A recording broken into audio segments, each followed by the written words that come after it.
O palestrante que abrirá as atividades de hoje falará sobre o tema Comportamento, Inovação e Negócios, com a palestra Novos Mercados, Comportamentos e Maneiras de Fazer Negócios. Formado em Engenharia Elétrica pela Politécnica da Universidade de São Paulo, em 1998, percebendo a importância que o comércio digital assumiria nos anos seguintes e antevendo a profusão de informações sobre preços e produtos que cairiam na rede, cofundou o Buscapé. Segundo o site de comparação de preços lançado no mundo, o Buscapé é líder na América Latina com 15 milhões de visitantes únicos por mês, 11 milhões de produtos e 53 mil fornecedores. Para falar sobre comportamento, inovação e negócios, com a palestra Novos Mercados, Comportamentos e Maneiras de Fazer Negócios, chamamos ao palco da Expogestão 2012 o fundador e presidente da Buscapé Company, Romero Rodrigues.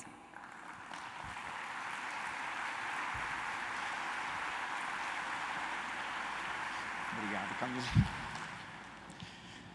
Bom dia. Nossa, eu estava fora de forma. Essa aeróbica foi boa.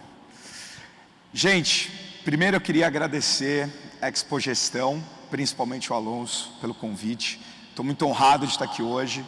Depois eu queria agradecer a cidade pela incrível hospitalidade, não só a hospitalidade comigo, mas a hospitalidade com a Buscapé Company, que abriu esse mês, para ser bem sincero, semana passada, nosso escritório aqui na cidade. A gente está muito feliz de tentar fazer parte dessa história tão bonita de Joinville. Quando eu pensei o que eu ia falar aqui hoje, eu fiquei muito indeciso entre falar sobre o que a gente faz no Buscapé para ter inovação aberta, para atrair talento, empreendedor, como segurar a geração Y, e também falar um pouco de como usar a internet para o dia a dia pessoal de cada um de vocês, para o dia a dia empresarial de cada um de vocês. Então eu concentrei os quadros mais no segundo tema, mas eu acho que seria muito rico a gente discutir o primeiro tema, sobretudo na sessão de perguntas e respostas, onde eu acho que a gente pode interagir bastante. Tá? Mas para dar uma palhinha, eu queria falar um pouco de como está o Buscapé hoje, o que é o Buscapé e um pouco do que a gente tem feito, porque eu acho que isso vai dar um tempero para a nossa discussão de mais tarde no nosso bate-papo. Tá? Depois eu trouxe um pouquinho de dados de internet. Eu sei que número de manhã cedo nem sempre é a melhor coisa, mas a gente passa rápido por isso. Eu queria falar um pouquinho de como a internet mudou nesses 10 anos. A gente está 14 anos de Buscapé, mas eu acho que os últimos 10 anos foram muito importantes. E um pouquinho do que a gente vê que vai vir pela frente. Vamos lá então. Se eu fosse explicar o Buscapé hoje em uma página só, em um quadro, esse seria o quadro. Hoje o Buscapé é mais do que só o site Buscapé. Na verdade, hoje o Buscapé é composto por 25 empresas, por 36 fundadores e empreendedores. Se vocês olharem todas essas logomarcas, quase que a totalidade delas tem seus sócios fundadores que tocam o negócio. Então a gente tem uma mistura de time executivo e fundadores trabalhando de uma forma muito unida, né? Talvez muito única. Eu acho que o Buscapé é uma das poucas empresas que é um investidor estratégico que consegue fazer investimento de capital de risco e criar sinergia com as empresas sem perder os seus fundadores, sem perder os empreendedores. O que a gente tenta fazer, na verdade, é acompanhar o consumidor ao longo de todo o processo de compra. Se a gente pensar no mundo offline, no mundo real, você está eventualmente assistindo televisão e assistindo TV aberta, você vê a propaganda de um novo produto que te desperta o interesse. Passado alguns meses, você decide entender mais daquele produto e compra uma revista ou discute com amigos no clube, e você aí já moveu da fase de conhecimento para a fase de interesse, né?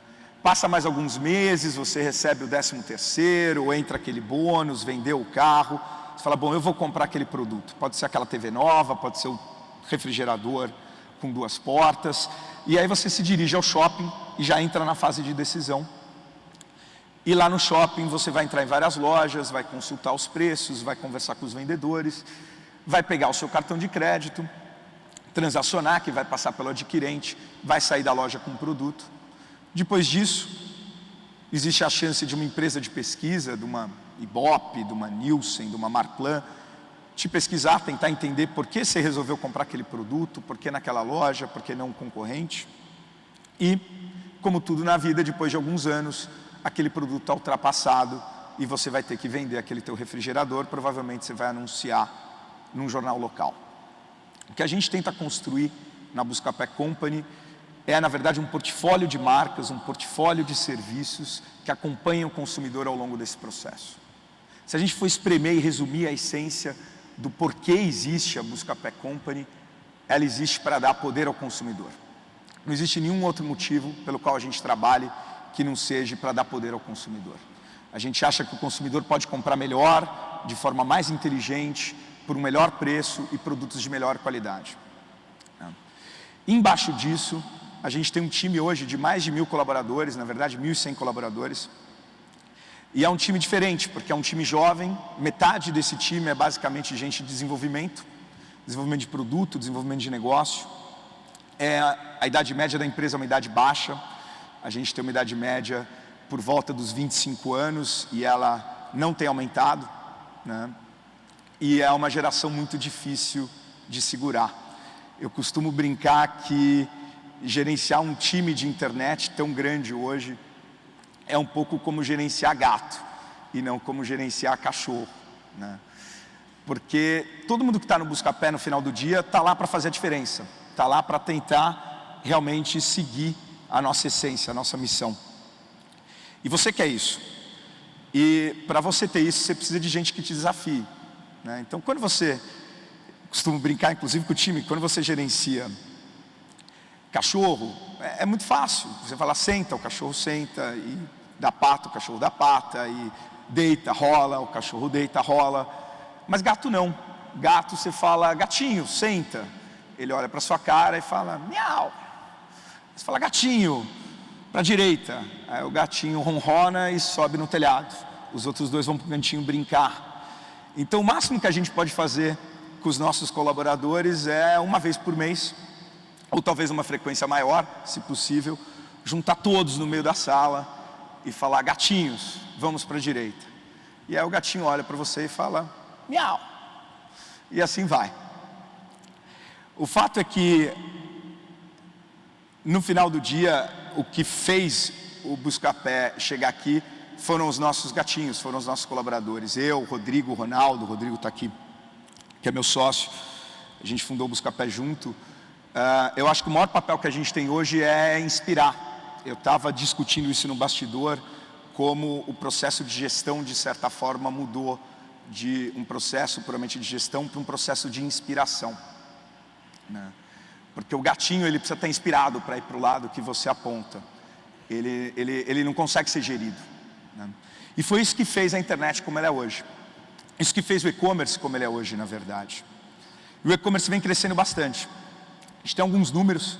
A gente está falando de cerca de 20 bilhões de reais para o e-commerce de produtos, de bens de consumo.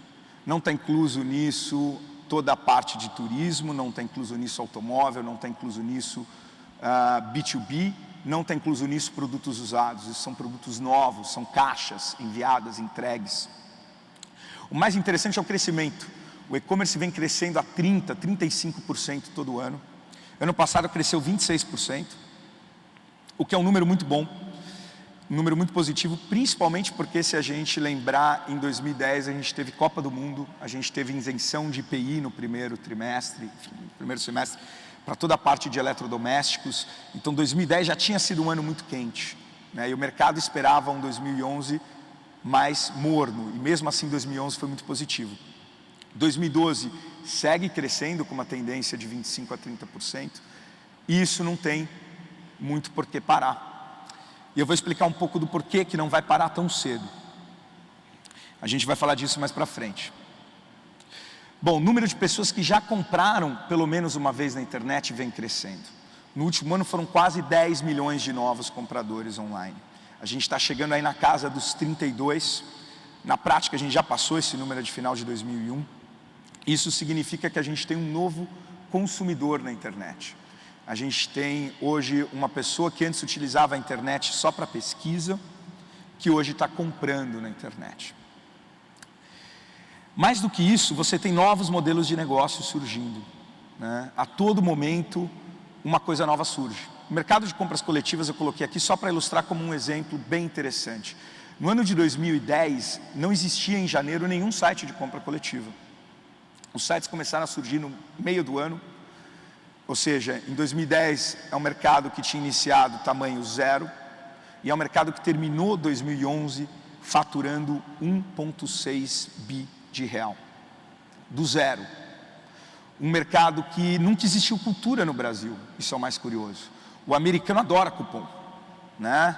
O europeu gosta de cupom e leva o cupomzinho na loja e troca.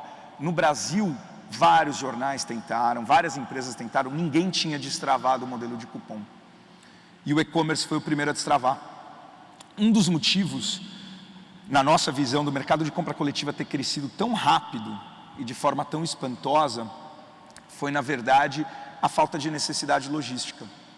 Foi o primeiro tipo de e-commerce onde, na verdade, o consumidor vai até o estabelecimento, né?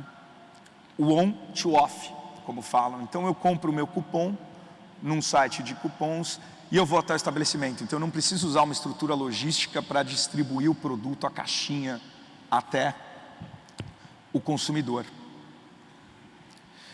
E na verdade esse consumidor novo que vem entrando é a classe C. Classe C, D e E, na verdade. Tá? A penetração vem aumentando cada vez mais de novos consumidores que antes utilizavam a internet só para fazer sua pesquisa, só para fazer sua comparação. A gente vê isso muito no Buscapé pelo comportamento de reordenação da busca, né?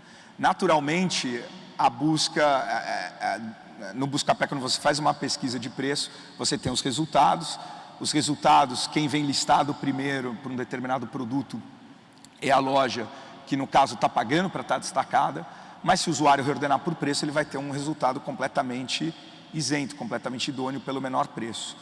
Mas o consumidor também pode ordenar por diferentes formas. Ele pode ordenar, por exemplo, por valor da parcela, ele pode ordenar por maior preço e assim por diante. E cada vez mais a gente vê o consumidor ordenando os resultados por valor da parcela, que é um comportamento típico de classe C, um comportamento típico de share of wallet, quer dizer, eu sei que tem juros, eu sei que eu vou pagar mais pelo produto, mas eu preciso de uma geladeira e eu tenho R$50 por mês. Quem vai resolver esse problema? Para mim. E a classe C traz um componente muito interessante que eu vou abordar no final, que é a combinação dessa classe C comprando online e a mobilidade.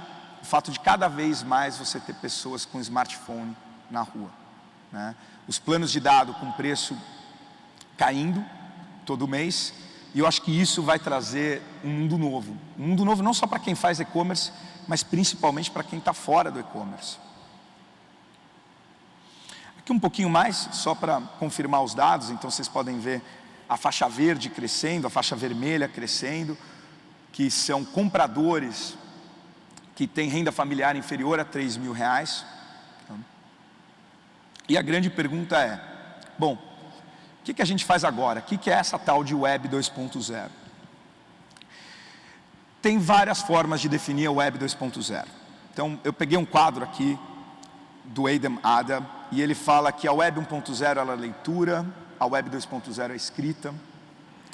Era sobre empresas, agora é sobre comunidades, era cliente-servidor, agora é todo mundo conectado junto. A Web 1.0 era HTML, que é a programação de uma página. A Web 2.0 virou XML, que você não programa mais a página, você só envia os dados e alguém do outro lado vai criar a apresentação disso. Tinha homepages, agora nós temos blogs, e assim por diante. Você tinha fios, agora é wireless, você tinha IPOs, você tem vendas estratégicas, você tinha discagem, banda larga. Mas eu gosto disso, eu acho que é bacana. E uma das coisas que as pessoas mais falam é que a Web 2.0 ela é social. O que as pessoas mais falam é que a Web 2.0 é de compartilhar, e eu faço a web é feita pelas pessoas. Eu sou um pouco crítico em relação a isso. Eu nem gosto do termo Web 2.0. Eu acho que a evolução é tão contínua e constante que a gente não consegue fazer ela tão discreta a ponto de colocar versões. Mas quando a gente para pensar, antes da internet, o primeiro serviço que existiam eram as BBS, que eram Bulletin Board Systems, quer dizer, no fundo eram sistemas de quadro de mensagem. Um dos sites mais antigos da rede, que é o eBay, ele não tem um conteúdo gerado pelo próprio eBay. Todo o conteúdo que está no eBay foram os próprios usuários que colocaram lá dentro. Se a gente pegar o início do Yahoo era um diretório. Era um diretório onde usuários sugeriam que um determinado site fosse incluído em uma determinada categoria.